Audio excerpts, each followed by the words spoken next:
बच्चों, ध्वनि शीर्षक इस कविता में कलियों एवं फूलों के माध्यम से कवि ने देश के नौजवानों अर्थात युवाओं को गतिशील, कर्मठ और जागरूक बनाने की चेष्टा की है, का संदेश दिया है।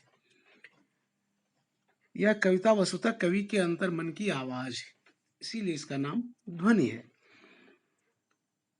कवि का मानना है, कहता है कि अभी न होगा मेरा अंत, अभी अभी ही तो आया है मेरे वन में मृदुल वसंत, अभी न होगा मेरा अंत।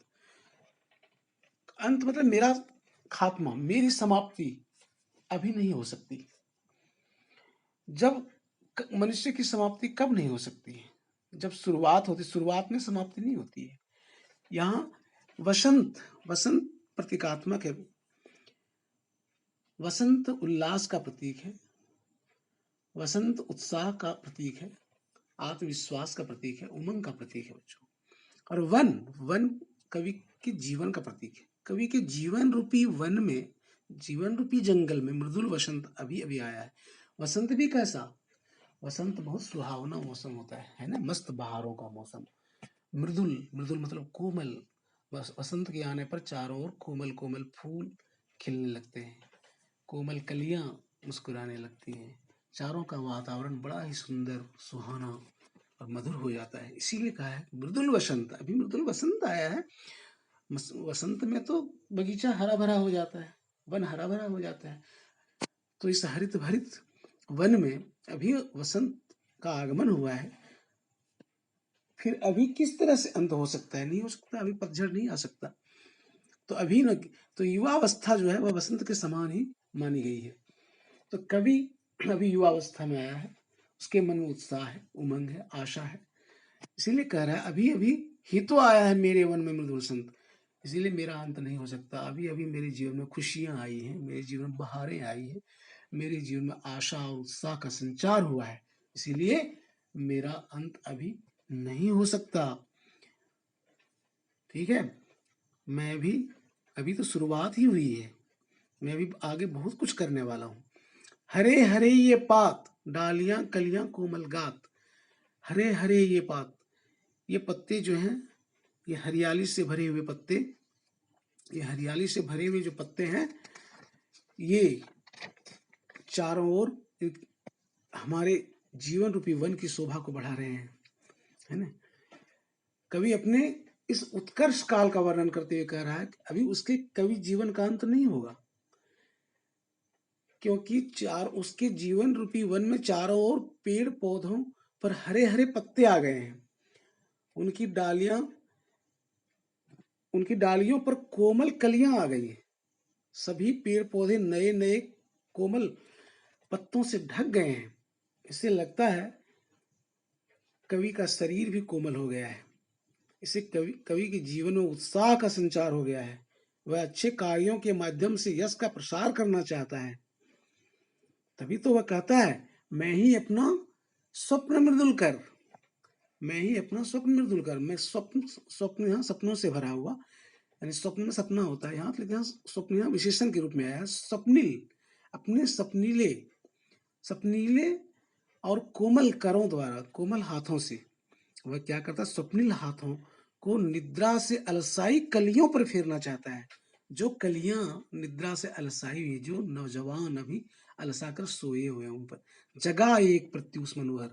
उनको एक, प्रत्युष का अर्थ होता है सवेरा, मैंने बताया था बच्चों। तो एक नया सवेरा दिखाना चाहते हैं, एक नया नया सुंदर स्वर्णिम सवेरा, मनोहर, जो बहुत खूबसूरत सुबह है, वह देना चाहते हैं, उनको दिखाना चाहते हैं। जगह एक प्रत्युष मनोहर, तो क्यों, कौन सा हाथ फेर कर? सपनीला हाथ।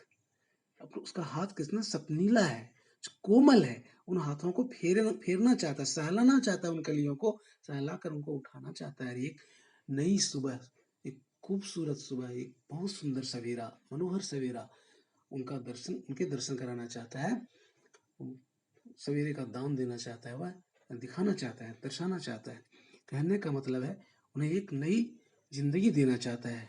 आलस्य से उठ करके वह कर्मठता का जीवन देना चाहता है, जागरूकता का जीवन देना चाहता है, उसे मेहनत की जिंदगी देना चाहता है। पुष्प पुष्प से तंद्रालस लालसा खींच लूंगा मैं। पुष्प पुष्प से तंद्रालस लालसा खींच लूंगा मैं। प्यारे बच्चों, कहता है कि रात भर सोए अलसाए रहने वाले फूल अर्थात नवयुवक की नींद भरी आंखों से आलस्य दूर करना चाहता है। अर्थात कवि उनका आलस्य दूर करके उन्हें गतिशील और जागरूक बनाना चाहता है, सक्रिय बनाना चाहता है, सक्रिय उसके मन में अरमान जगाना चाहता है।